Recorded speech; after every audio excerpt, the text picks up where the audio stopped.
मोदी ने बढ़ाया कदम, दुनिया गई सहम। मोदी का दिखा चीन पर आक्रामक रूप। रूस को लेकर लिया जा सकता है बड़ा फैसला, हट सकता है प्रतिबंध। दोस्तों, आज की वीडियो काफी ज्यादा इंटरेस्टिंग होने वाली है और आज के इस वीडियो में हम आपको बताने वाले हैं कि भारत कैसे चीन को एक अच्छा सबक सिखाने वाला है। यहाँ पर मोदी ने एक ऐसा कदम उठा लिया है जिससे चीन को काफी तगड़ा झटका लगने वाला है और इस चीज का एहसास चीन को भी हो चुका है। यहाँ पर चीन ये जान चुका है कि भारत अब उसके खिलाफ कुछ बड़ा फैसला लेने वाला है और मोदी ने अपना आक्रामक रूप दिखा दिया है। वहीं दूसरी तरफ रूस के लिए भी एक अच्छी खबर निकलती हुई दिखाई दे रही है। यहाँ पर जैसा कि आपको पता भी होगा, रूस के युद्ध की वजह से इसका असर पूरी दुनिया में देखने को मिल रहा है और यही वजह है कि यहाँ पर अमेरिका और यूरोप अब घुटनों पर आते हुए दिखाई दे रहे हैं। चलिए जानते हैं सभी बातों को डिटेल में और बढ़ते हैं वीडियो की तरफ। लेकिन उससे पहले भारत की बढ़ती ताकत के लिए नीचे कमेंट बॉक्स में जय हिंद लिखना ना भूले। दोस्तों, जैसा कि आपको पता भी होगा, इस समय भारत के प्रधानमंत्री विदेश दौरे पर निकले हुए हैं। यहाँ पर भारत के प्रधानमंत्री नरेंद्र मोदी फ्रांस, जर्मनी और डेनमार्क के दौरे पर निकले हुए हैं। यहाँ पर आप ये बात अच्छे से जानते हैं कि जब प्रधानमंत्री मोदी किसी देश के दौरे के लिए जाते हैं तो यहाँ पर मोदी उस देश से कोई ना कोई अच्छी डील करके ही आते हैं। ठीक यहाँ पर भी ये कयास लगाया जा रहा है कि प्रधानमंत्री मोदी इन सभी देशों के साथ कुछ न कुछ डील करके ही वापस लौटेंगे और यहाँ पर प्रधानमंत्री मोदी ने कई बड़े मुद्दों पर चर्चा भी की है। दोस्तों, आपको बता दें, भारत के प्रधानमंत्री मोदी के साथ भारत के विदेश मंत्री एस जयशंकर भी दौरे पर गए हुए हैं। यहाँ पर एस जयशंकर ने फ्रांस के विदेश मंत्री से बात की और ये चर्चा काफी बड़े विषय पर थी और एस जयशंकर ने ट्वीट के माध्यम से अपने देशवासियों को बताया उन्होंने हिंद प्रशांत महासागर को लेकर जर्मनी से एक व्यापक बातचीत की है। दोस्तों, जैसा कि आप जानते होंगे, यहाँ पर हिंद प्रशांत महासागर की बात होती है तो चीन के कान खड़े हो जाते हैं। यहाँ पर भारत को ये मौका मिला है कि भारत चीन को आसानी से घेर सकता है और अब भारत को इस मुद्दे पर जर्मनी का भी खुलकर समर्थन मिल चुका है।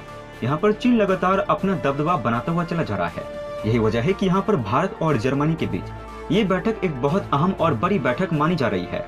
दोस्तों, आप ये बात अच्छे से जानते होंगे, यहाँ पर चीन को ऐसा लग रहा है कि चीन जो भी मनमानी करेगा उसके बीच में बोलने वाला कोई दूसरा देश नहीं पैदा हुआ है। लेकिन यहाँ पर भारत ये बात पहले भी बता चुका है, अगर चीन मनमानी करेगा, गलत तरीके से कोई कदम उठाएगा तो यहाँ पर भारत इसको लेकर चीन का विरोध करने वाला है। क्योंकि आप ये बात अच्छे से जानते होंगे कि नया भारत किसी भी देश से नहीं डरता है, चाहे फिर वो अमेरिका जैसा सुपर पावर ही क्यों ना हो। क्योंकि यहाँ पर आप ये बात अच्छे से जानते हैं कि जब रूस और यूक्रेन का युद्ध चल रहा था तो यहाँ पर भारत ने अमेरिका से बिना डरे रूस से तेल भी खरीद लिया था। इस चीज से आप इतना तो अंदाजा लगा सकते हैं कि भारत किसी भी देश से नहीं डरता है, चाहे वो फिर कितना ही बड़ा हो। दोस्तों, आप ये बात अच्छे से जानते होंगे कि यहाँ पर विश्व व्यापार के 75% का आयात और निर्यात हिंद प्रशांत महासागर से ही होता है। यहाँ पर जितने भी बंदरगाह मौजूद हैं वह विश्व में सबसे ज्यादा व्यस्त बंदरगाहों में से एक है। यही वजह है कि यहाँ पर चीन हमेशा से उन देशों के लिए खतरा बना हुआ है जो कि यहाँ पर आया करते हैं और खास करके भारत जैसे देशों को चीन से काफी ज्यादा खतरा है।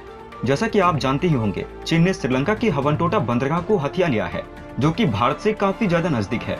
इस चीज से भारत यहाँ पर होशियार हो ही गया था, इसलिए भारत ने हिंद प्रशांत महासागर को लेकर इस पर काम करना शुरू कर दिया है। यहाँ पर देखा गया है कि भारतीय नौसेना इन इलाकों में अब बड़ा युद्ध अभ्यास करती हुई दिखाई दे रही है और यहाँ पर इस इलाके से चीन का दबदबा कम करने के लिए भारत कई तरीके अपना रहा है। उसी में से एक तरीका ये भी है, यहाँ पर भारत ने क्वाड का गठन किया है और आप ये बात जानते ही होंगे, क्वाड में ऑस्ट्रेलिया, भारत, अमेरिका और जापान शामिल है।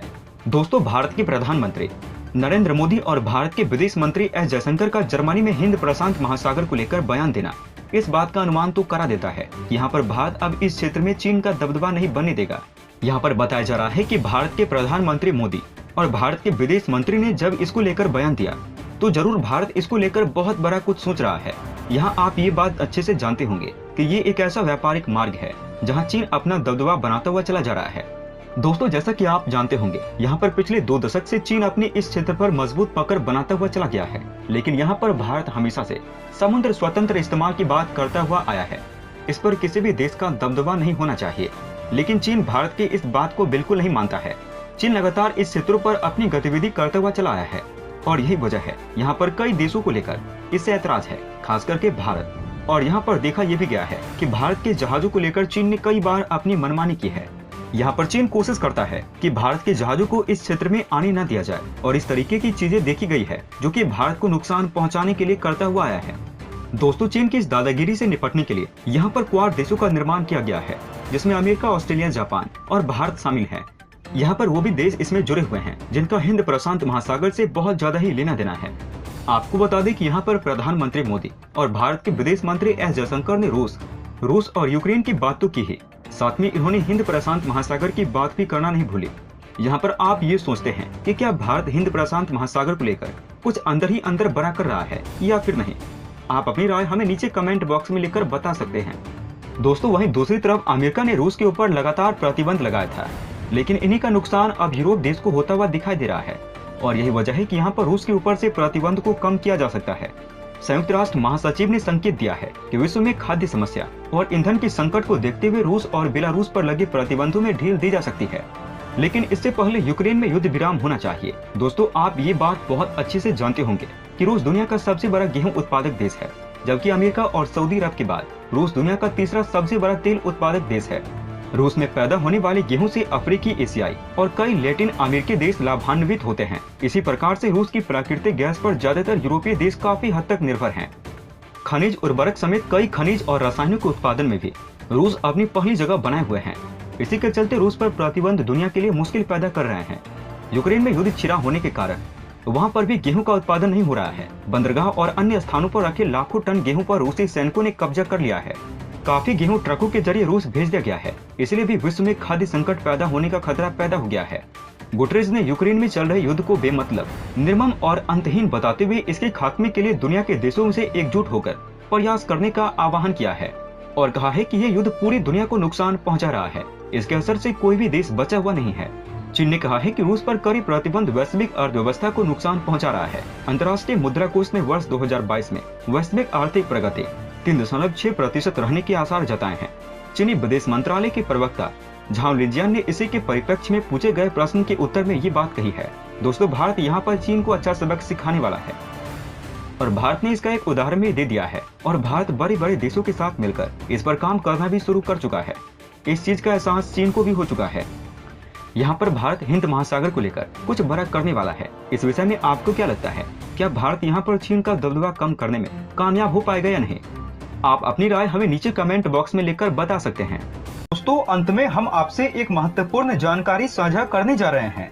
नीचे डिस्क्रिप्शन में दिए गए लिंक पर जाकर आप इंडियन आर्मी मर्चेंडाइज खरीदकर सपोर्ट कीजिए और पूरे देश का हौसला बढ़ा दीजिए। जाने से पहले वीडियो को लाइक और शेयर करें तथा चैनल को सब्सक्राइब करना न भूलें। तब तक के लिए धन्यवाद। जय हिंद, जय भारत। अच्छा सुनो, चैनल को सब्सक्राइब करो, उसके बाद घंटी बजा देना ताकि अगली वीडियो आपसे मिस न हो पाए। Thank you.